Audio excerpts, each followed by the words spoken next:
Hello दोस्तों, स्वागत है आपका अपने चैनल एंशिएंट माइथोलॉजी में। और आज के इस वीडियो में मैं आपको एक्सप्लेन करूंगा अब्राहमिक रिलीजन के बारे में, जो आज के समय में एक ईश्वरवाद माने जाते हैं। वीडियो को शुरू करने से पहले मैं आपको बता दूं कि मेरा मकसद किसी की धार्मिक भावनाओं को ठेस पहुंचाना नहीं है, और जो जानकारी मैं आपको दे रहा हूं वो इन्हीं के धर्म ग्रंथों में से है जिन्हें ये आसमानी किताब कहते हैं। दोस्तों, वर्तमान समय में 3 प्रमुख अब्राहमिक धर्म हैं जो एक ईश्वर में विश्वास रखते हैं: यहूदी धर्म, ईसाई धर्म और इस्लाम धर्म। अब आप ये सोचेंगे कि जब इनका ईश्वर एक है तो अलग अलग धर्म कैसे? एक ईश्वर है तो धर्म भी एक होना चाहिए, जबकि इसके विपरीत हिंदू सनातन धर्म में एक से अधिक भगवान हैं, लेकिन धर्म एक है, भले ही वह विभिन्न जाति और वर्गों में बटा हो। इनके अलग अलग धर्म होने का कारण है इनकी आसमानी किताबों का अलग अलग समय में और अलग अलग जगह पर नाजिल होना, और अलग अलग इंसानों पर नाजिल होना, जो बाद में मसीहा बना दिए गए और बन गए, मतलब ईश्वर के आदेशों को पृथ्वी पर लाने वाले। इनका ईश्वर उनको अपने हिसाब से चुनता है कि किसके ऊपर अपने आदेश नाजिल करने हैं। अब आपको इनकी आसमानी किताबों के बारे में बताते हैं। अब्राहमिक धर्मों की कुल 4 आसमानी किताबें हैं: जबूर, तौरात, इंजिल और कुरान। जबूर हजरत दाऊद पर नाजिल हुई थी, तौरात हजरत मूसा पर नाजिल हुई थी, इंजिल ईसा मसीह पर नाजिल हुई थी, और जो कुरान है वो हजरत मोहम्मद पर नाजिल हुई थी। दोस्तों, इन आसमानी किताबों के मसीहाओं और ईसा मसीह में एक अंतर है कि ईसा मसीह इनके ईश्वर की संतान भी है और बाकी सब सिर्फ मसीहा हैं।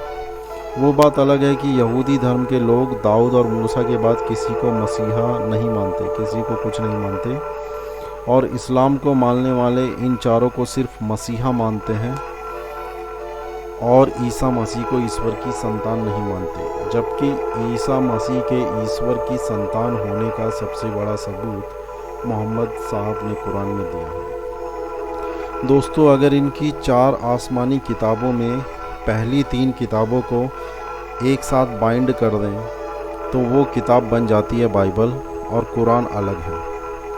तो अब हम कह सकते हैं कि इनकी 2 किताबें हैं, बाइबल और कुरान।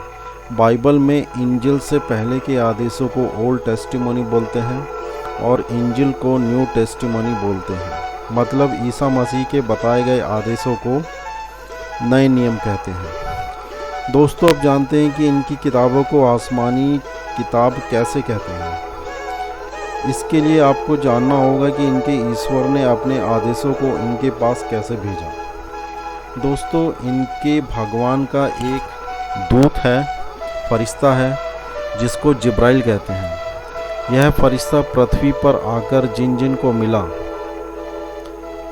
जिन को मिलकर अपने भगवानों के संदेशों को उनको बताया, और जिब्राइल सिर्फ उन्हीं को दिखाई देता था और सुनाई देता था और किसी को नहीं।